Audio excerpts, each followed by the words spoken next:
সব জায়গায় বধ হবে। হ্যাঁ, রাবণ তো বধ হবে সবাই, সব জায়গায়। জনগণ নিয়ে নেবে আস্তে আস্তে, মানুষের কাছ থেকে দূরে সরে গেলে আর কি। দাদা বললেন লাল তৃণমূল, মূলত দাদা কি উদ্দেশ্যে, কাদেরকে উদ্দেশ্যে বল, মানে কারা আপনাদের এরকম কটাক্ষ করে দাদা দলের? আরে কে করে আমি কাউকে বলবো, মাঝে মধ্যে ফেসবুকে দেখি, আমি তার উপরের দিকে তাকাই না, ওই ভেতর তাকাই, কে লাল তৃণমূল, কে লাল তৃণমূল। আচ্ছা আচ্ছা, আমি তো লাল আছি, রক্ত লাল। দাদা বর্ষিয়ান দুজন নেতা মানে কোচবিহার তৃণমূলের রবীন্দ্রনাথ ঘোষ এবং পার্থপ্রতিম, ওনাদেরকে দেখা গেল না। মানে যুব কিন্তু অনেকদিন ধরেই করেন, কিন্তু ওনাদের দেখা গেল না এই মঞ্চে দাদা। আসতে পারেনি। দাদা আমন্ত্রণ পাইছে, দাদা আমন্ত্রণ পাইছে মিটিং এর? আমন্ত্রণ তো এই এত মানুষকে মানে কি আমন্ত্রণ পেয়েছে, মানে আপনারা নেতৃত্বের সমস্যাতে আমন্ত্রণ করেছিলেন?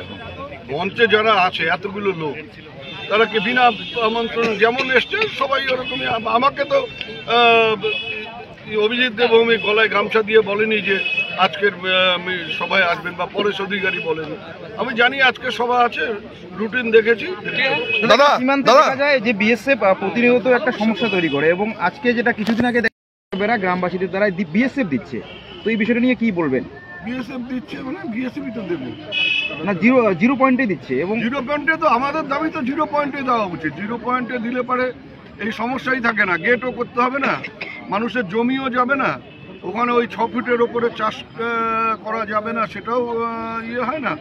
এগুলো কৃষকদের কাজে বাধা দিচ্ছে বাংলাদেশের বিজেপি, অর্থাৎ ইউনিট সরকারের যে বর্তমানে নিরাপত্তা রক্ষী রয়েছে, ওনারা এসে বাধা দিচ্ছে বারংবার কৃষকদের। আপনারা হয়তো বিভিন্ন পায়ে পা দিয়ে একটা গোলমাল পাকাবার চেষ্টা। দাদা মেঘি কিন্তু রাবণ